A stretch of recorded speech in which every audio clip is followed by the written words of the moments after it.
Davis, welcome to the latest episode of Cut to the Chase. And today we're talking the art of anticipation. Which is cutting to the chase. It is cutting to the chase. Like, I don't think there is, let's repeat it, the art of anticipation.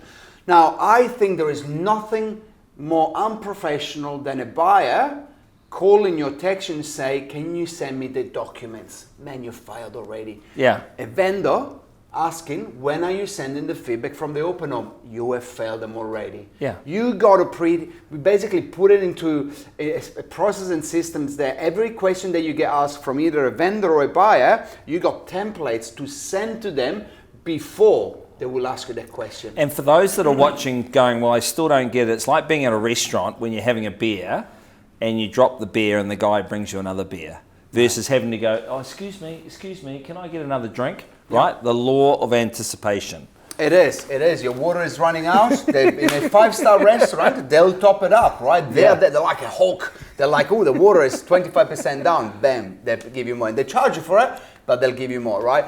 It is the point. It's actually very simple. Today might be a very quick podcast, I think. But you got to come up with what are the questions that you get asked on a daily basis, on a weekly basis from either vendors or buyers. I specialize, of course, with vendors. So what are those questions around the listing presentation? Have you got a little video that you send to a vendor to tell them what to expect in the listing presentation? Have you got a little video before the appraisal that you send to them to see what to expect at the appraisal? You know, all of those. One before we do a reserve set. We do, because you send me the video. Now I forward it to the vendors. So if you do all of that, first of all, you save time because they're not going to ask there is no silly question, but they're not going to ask the same questions over and over again. Second of all, you come in very professional because you give them something that they know they probably will ask, but all of a sudden you give them the answer before they got the question. Yeah. Man, you are on point, you are spotless, and you are the most professional real estate agents that they probably have ever experienced with, because most of them don't. Dealing with the buyer or vendor at the moment, they're trying to buy a house, they can't get hold of the agent, they have to complain to the manager, and the manager said, I'm sorry.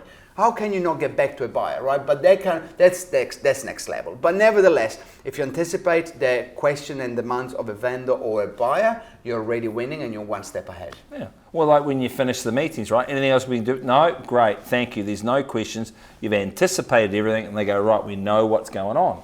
Yeah. Easy podcast today, episode 64. I can't Always wait to easy. That's the law of anticipation. No, the art of anticipation. Yeah, but it's also a law though too. You've always got to preempt what's going to happen. I'm calling it the art of anticipation. Right, well, you're right. Thank you, always. Thanks for watching.